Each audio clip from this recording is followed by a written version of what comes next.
رمضان کی main item ہے پکوڑے، کباب، سموسے اور چپلی کباب یا پتہ نہیں شامی کباب کیا کیا بنتے ہیں. اس کے لیے گوشت چاہیے، بڑے جانور کی اوجڑی، اور اس میں اس کو چھلکا اتار کے اب بن گئی بٹ. یہ بٹ جو ہے یہ اس میں نے دیکھا ہے، مطلب خود تلی کے ٹکڑے یہ مکس کر کے مشین میں پیس رہے تھے اور لالم لال گوشت نکل رہا تھا، جس سے تازہ تازہ گوشت کا جیسے قیمہ ہوتا ہے نا، قیمہ نکل رہا تھا. یہ مطلب جو بازاری سموسے ہوتے ہیں نا، یہ بیچنے والے یہ گوشت دیتے ہیں. دھونا یہ ان لوگوں کا اصول ہے. کباب سموسے میں اگر قیمہ دھوئیں گے تو اس کا ٹیسٹ نہیں ہوگا. اس طرح باربیکیو کا بھی ان کے یہاں اصول ہے کہ گوشت دھوئے بغیر سینکیں گے تو ٹیسٹ ہی زیادہ ہوگا. اسی طرح یہ کڑھائی گوشت، یہ فرائی گوشت، یہ بغیر دھوئے پکائے جاتے ہیں.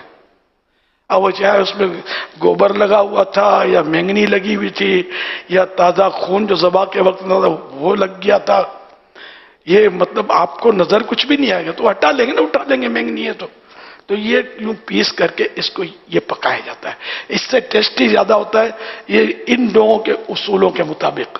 لیکن ہر سموسہ اور کباب بازار کا ہم ناپاک نہیں کہیں گے جب تک ہم کو کنفرم پتہ نہیں ہے. لیکن یہ ہو رہا ہے اس طرح، یہ بھی میری پرانی معلومات ہے. یعنی میں نے یہاں تک سن رکھا ہے کہ جمع ہوا خون یہ بٹ میں ملا کر اس کو بھی پیستے ہیں. میں نے یہ دیکھا نہیں، میں نے تلی دیکھی ہے، یہ بھی ملاتے ہیں اور اس طرح وہ لال کر کے چلا رہے ہوتے ہیں بغیر دھوئے. یہ خدا بہتر جانے، سنا ہے میں نے. ہو سکتا ہے کوئی گوشت فروش تو اپنے پاس ہیں ایسے گوشت فروش بھی ماحول میں، وہ انشاءاللہ نہیں کرتے ہوں گے سر، تو وہ تصدیق بھی کر سکتے ہیں کہ ہاں بھائی ایسا بھی ہوتا ہے. یہ سب عادتیں چھوڑو یار، گھر کا صاف ستھرا کھاؤ. ہوٹلنگ کرتے ہو یار، پتہ نہیں کیا گدے گھوڑے کھلا دیتے ہو، آپ کو کیا پتہ چلے یار. اللہ پاک رحمت کی نظر فرمائے.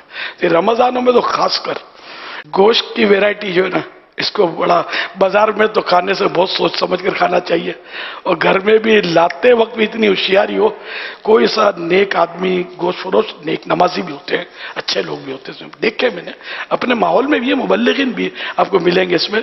تو کوئی اچھا سا گوشت فروش ہو، نیک نمازی، اللہ رسول کو ماننے والے ہوتے ہی ہے، یعنی کہ عام عرف میں کہتے ہیں ماننے والا. تو ایسا مطلب یعنی کہ گوشت فروش ہو، بس اس کو آپ اس کے گاہک بند جائیں آپ، وہ اسی سے لیں. صلو علی الحبیب صلی اللہ علی محمد.